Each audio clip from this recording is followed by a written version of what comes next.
Hello and welcome to today's video. I'm going to be continuing what I was talking about within the last video, finishing up this shadow section of the fifth gene key of impatience, the shadow of impatience. In the last video, we talked about how the core human fear is of death, is of change, and this is what breeds impatience. Impatience being manifest as the need to frantically control life and not being able to accept reality as it is.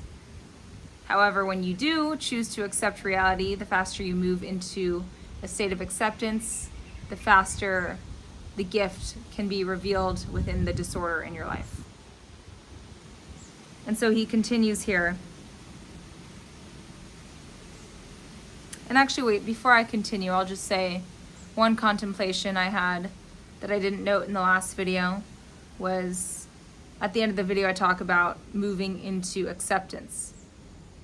Okay, but then let's actually ask an important question here. How do I do that?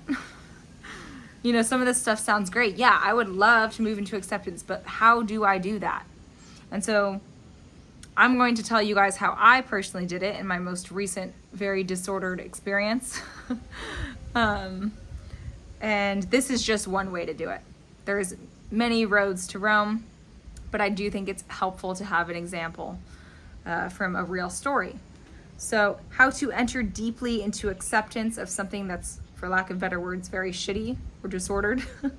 The way I did it is, I'm going to use my moped injury as an example. So I fell off the moped, right? Ow, that really hurt. I find out a few hours later my clavicle's broken. Instantly, I'm obviously very upset. I can't move my body for the next few months. I can't write. I'm a huge writer. I can't write. I can't use my right arm. I have to learn how to use my left arm, you know, just all of these things.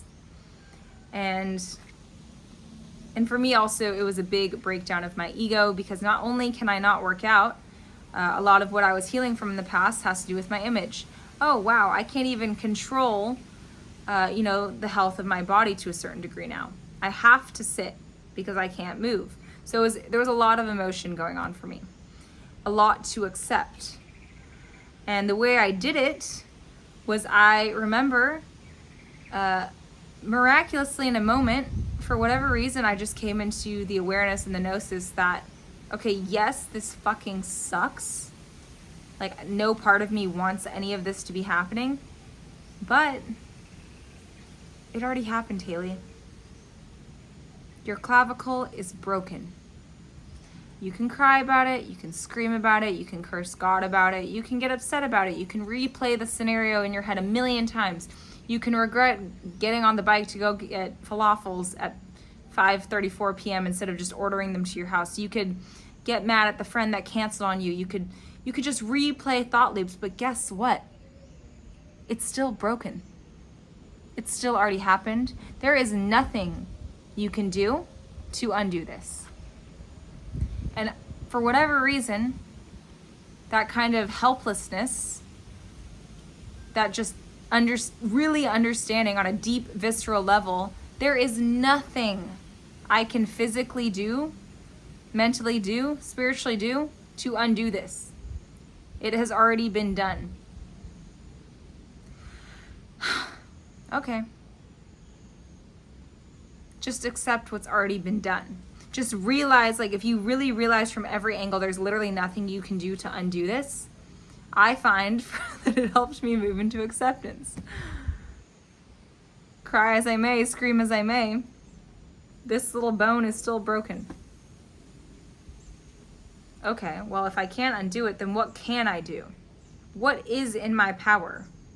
What is in my hands? What is in my hands is my mindset. And you hear this all the time, like, oh, you can control your perception. Yeah, that's all flowery and stuff. But no, truly, the only thing I could do is, okay, what can I do moving forward? I can try my best to take care of my shoulder. I can try my best to eat really healthy and go on slow walks. I can try my best to pray to God to have a smooth recovery. I can try my best to utilize this time resting to connect with love, God, a higher power, and meditate and just rest and give my body the rest that it's clearly asking for. And so that is how I personally moved into the state of acceptance. And I just thought it was important to note that because, yeah, you know, you can hear something like, yeah, just enter deeply into the spirit of the times. It's like, what does that mean?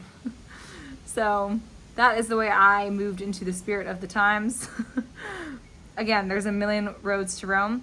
And actually, you who's watching this, if you have a personal account of a time where you accepted the disorder in your life and you were able to come into reality and harmony with what was happening, I would love to see a comment. I'm sure anyone else watching this video would too, because I really think we learn. I mean, I should just speak for myself. I learn the most from hearing about other people's experiences. Reading stuff like this is great, but sometimes it is really flowery and basic and zoomed out. And having someone walk you through their real life account of how they personally moved through a rough time is not only inspiring, but it also paves the way for someone else to understand it on a deeper level. So yes, how to enter deeply into the spirit of such times. That's how I did that. But moving on within this shadow state, he drops a little core truth here and says, nothing happens by chance. If you've watched any of my videos, you know that if I sigh like that, it's because my heart smiled and it provided relief, so it must be true. Nothing happens by chance. I know it's true because of the way it makes me feel in my body. That doesn't mean I can logically explain this to you, but I do know it's true. And you know too if you're watching this, because it just feels true. Nothing happens by chance. And I'm not going to bother to try to explain this to you. If anything, I recommend pinning that. And if you feel so inspired, meditate on that phrase. Nothing happens by chance. Everything is connected to everything else. The butterfly effect. If I move throughout my day with the frequency of love behind all my actions, people, whether consciously or subconsciously, will sense that love. Inversely as well, if I move throughout my day in agitation and impatience, why is my coffee taking so long? Oh, I cannot believe it's raining. People are going to sense that energy. Again, whether subconsciously or consciously, they're going to be able to feel and integrate the way I feel into their day. Everything is connected to everything else.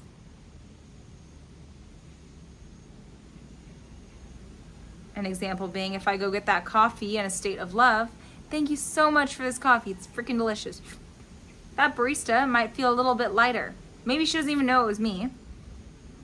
She's gonna feel good.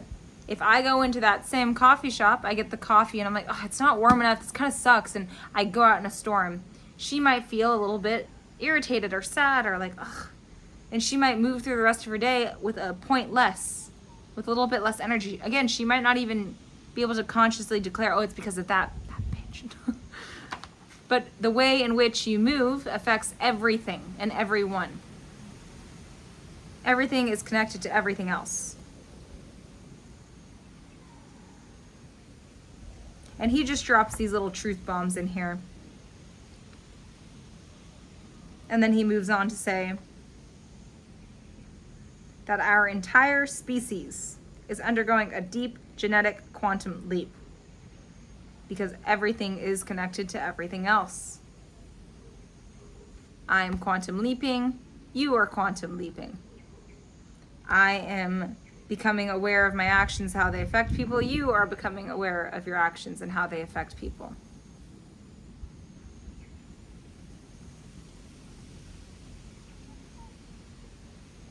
As you come to terms with your personal fears, humanity comes to terms with its collective fears. This made me think about how, I don't know what you would call this. It's not a cliche, but there's this kind of concept that people in spiritual communities talk about, how the best thing you can do is work on yourself, embody love, and, you know, move through the world with that to affect the collective.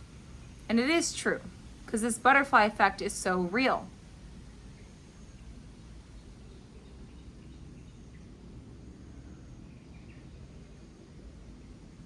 So every time I face a personal fear of mine, I actually contribute to all of humanity facing its collective fear.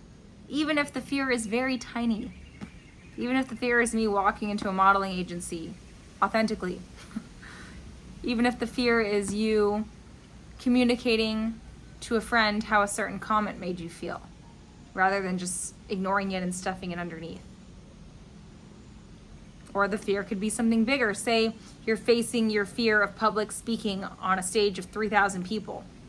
You go face that fear, humanity levels up as well. But even the most minute of fears being faced affects the all, because everything is connected to everything else. That's awesome. Okay, so let me take a second here and brainstorm. What fears, even small, can I start facing right now? What can I go out in my world and do today? What conversation can I tackle that I've been avoiding?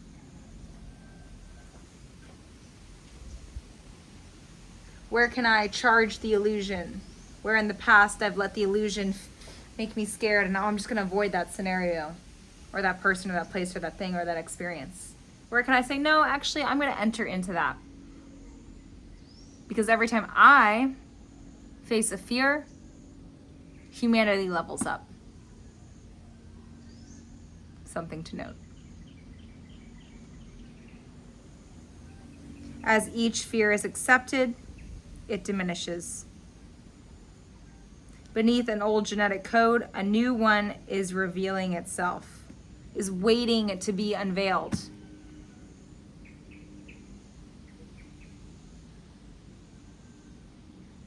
And the only way to get to the new genetic code, to experience the new frequency, to level up humanity, is to charge the illusion, is to charge the fear, is to look fear in the face and say, you know what?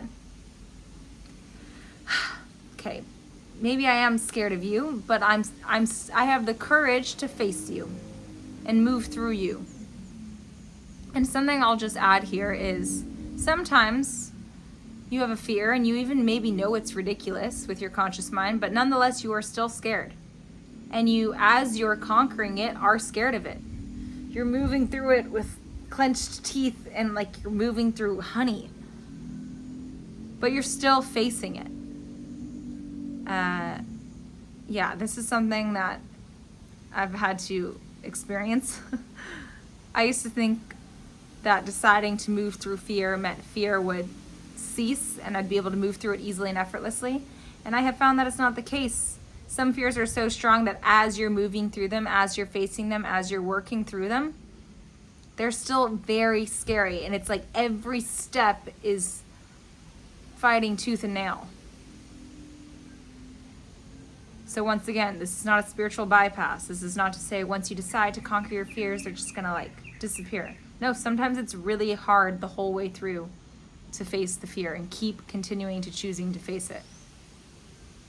But it's still the right thing to do because it's gonna level you up and it's gonna level all of humanity up, which is super awesome.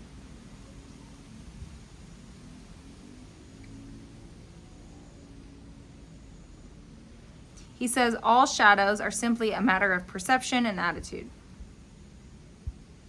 Any shadow state within this Gene Keys series, if you were able to shift your perception, your attitude, the way you're currently viewing it, if you were to shift your impatience to patience, for example, it would cease to exist and you would move into a gift or city state. Using the first Gene Key as an example, if you were to view the shadow of entropy, of disorder, with a different life. Oh, this disorder is happening for me. It's creating the groundwork I need to move into new levels of love and creative energy. Oh, this injury is happening for me so that I can, be still enough to start to utilize a new creative outlet. That's my voice. If I could change my perception and my attitude on any shadow state, I would instantly see the gift or the acidic frequency and start to embody that. Time always moves according to your perception or your mood. When my perception is relaxed and accepting of reality, things are rhythmical, synchronistic, opportunities present themselves, and time appears to dissolve. I'm just relaxed and present. Vice versa. When my perception and my mood is agitated and irritated and impatient and tense, time is taking forever, or time is going too fast, I don't have enough of it. I don't feel calm, I feel annoyed. I do not feel like I'm in harmony, I feel inharmonious. Time is such a real phenomena when I am tense, whether it's moving too fast or there's just not enough of it, or it's moving too slow. So time is always moving in accordance to your perception and mood. The higher your frequency is, the less time exists. The lower your frequency is, the more you are embodied within a shadow state, the more time exists, the more dense you feel, the more limited you feel, quite literally limited between the past and the future. These limits dissolve when you raise your frequency into a gift or acidic state.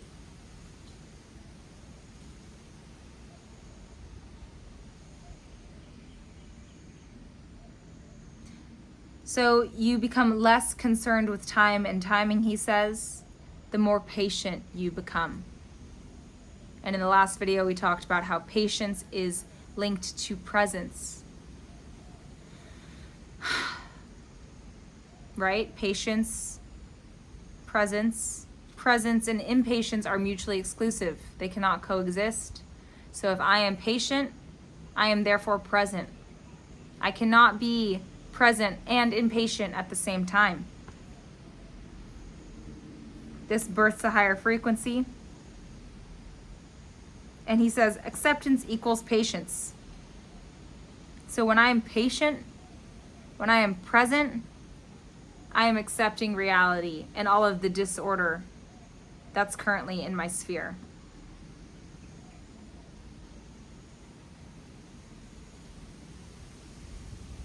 The deeper you enter into your fears, the more patient you become.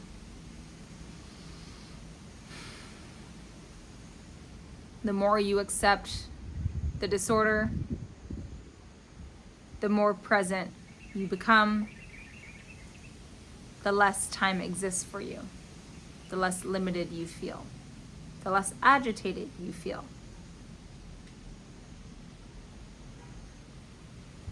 Then he gets into the repressive and the reactive nature within this fifth shadow of impatience. And quickly, I'm just going to note here, I don't think I've explained this in past videos, but repressive rhymes with depressive.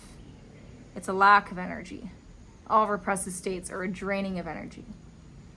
All reactive, I think of re-anxiety for some reason is what helps me remember. But reactive is an anxious state.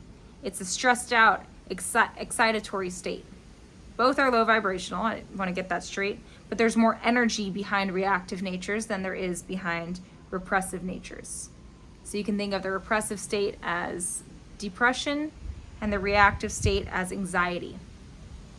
This could be helpful for you who's watching, because personally in my past, and sometimes still, I deal more with anxiety than I do with depression. But also you can experience both of these states at one point or another. So the repressive nature is pessimism. And he defines pessimism as nothing but the vestige of a complete loss of rhythm in one's life. It's an expression of a deep-seated fear that nothing can or ever will get better. It's I give up. Oh, why would I even try? Life sucks. If I were to be pessimistic within this injury, it would have been, oh, well, life just sucks. Replaying the victim mindset. Instead of waking up to the reality and the gnosis of, it already happened, it is what it is. Let me move into acceptance so I can start to unveil the gift behind this disorder. So pessimism is dragging you down into victimhood. It's a lack of energy. It's depressive. It's this, nothing's ever going to get better. Everything sucks. I'm living in time. I feel limited. And he notes here that the only thing that can get you out of this pessimistic, depressive, repressive state is a major breakdown, which will cause a major breakthrough. A major breakdown will snap you out of it.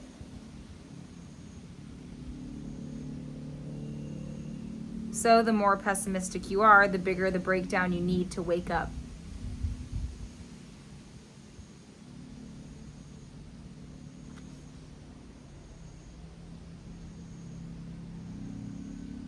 And then the reactive nature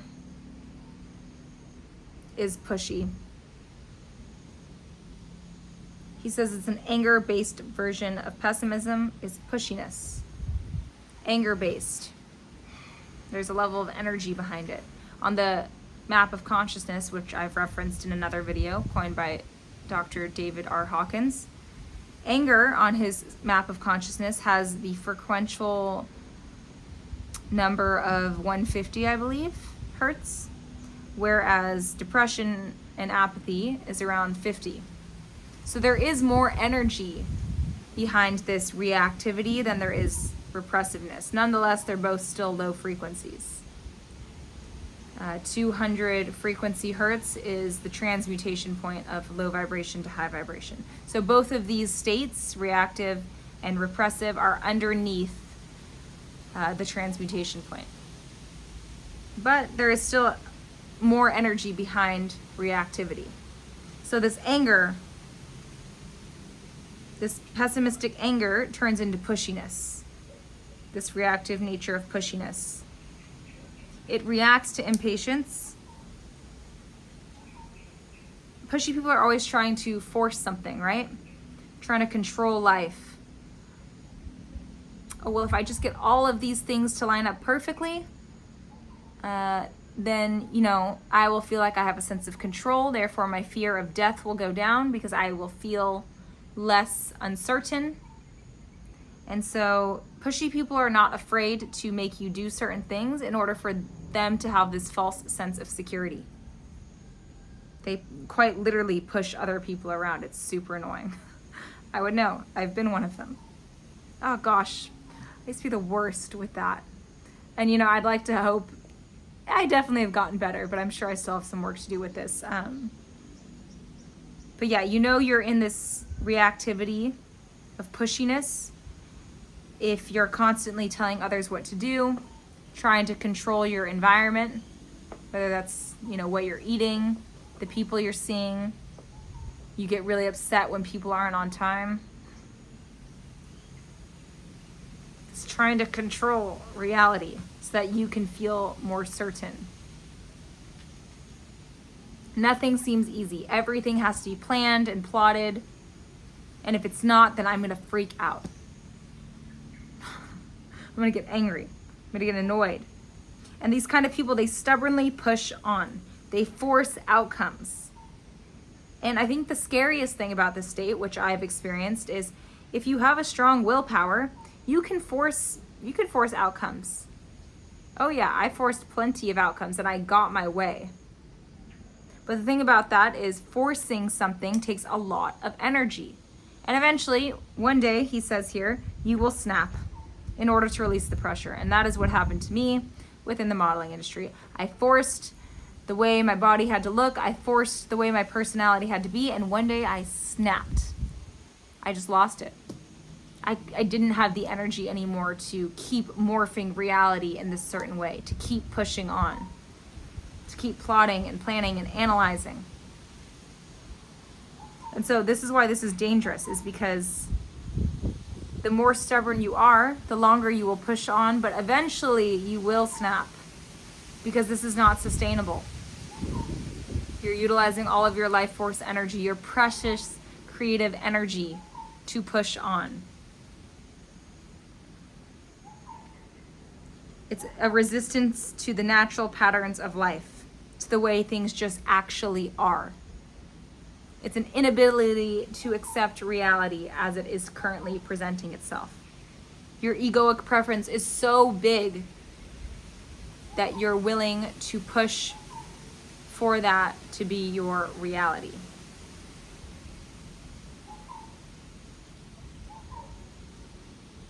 And eventually, when you hit your breaking point, which you will if you're in this shadow, you'll one day snap and you'll realize that you only really have one decision.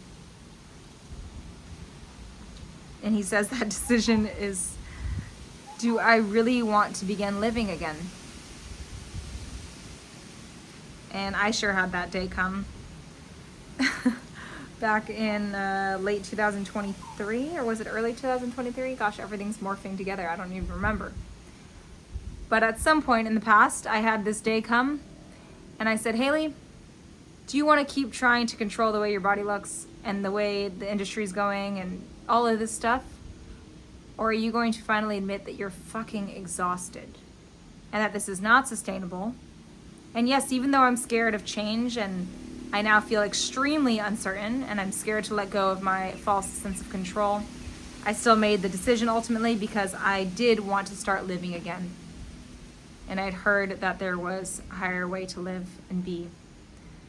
So you who's watching this, if you're struggling with this reactive nature of pushiness, of control, of force, simply ask yourself, am I exhausted yet?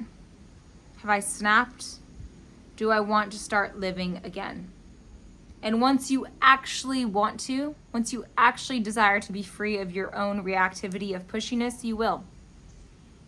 Your own inspiration and motivation will give you the energy you need to rise out of this shadow state and into the gift state, which we will be getting into in the next video.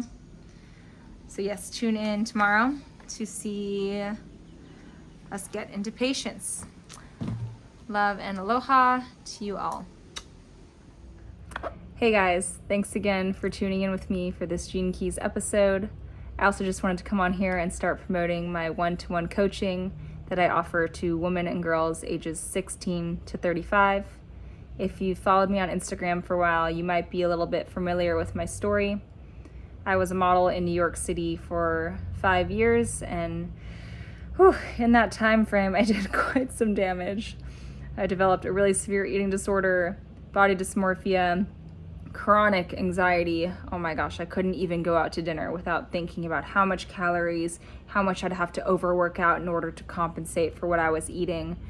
All of those issues led to quite a depression and turned into PCOS, and I also lost my menstrual cycle for over 5 years. All of this amalgamation of issues led me to soon realize that something needed to change. I went through much work. Many people helped me to get to where I am now. And I'm so thrilled to say I'm living such a more abundant life, and I don't feel zapped and drained and fear of judgment anymore like I used to. I would love to offer what I've learned through my own embodied experience, the meditative techniques that have gravitated toward me, and the own verified games that I've made up and curated to help you walk home to more of you and who you really are, so that all of these things can stop draining your energy. You know, all the constant comparison to others and to your people on Instagram, all the over-analysis about working out and what you're eating or what you look like. All of these things are not what life's about, as cheesy as it sounds. And I would love to help you come into more unity with you if you struggle with any of these things and you're a woman or girl between the ages of 16 and 35. So feel free to reach out to me if one-on-one coaching sounds resonant. You can feel free to DM me through Instagram, or contact me via email, both of which will be left below in the description box. So much love and aloha to you guys, and I'll see you all in the next video.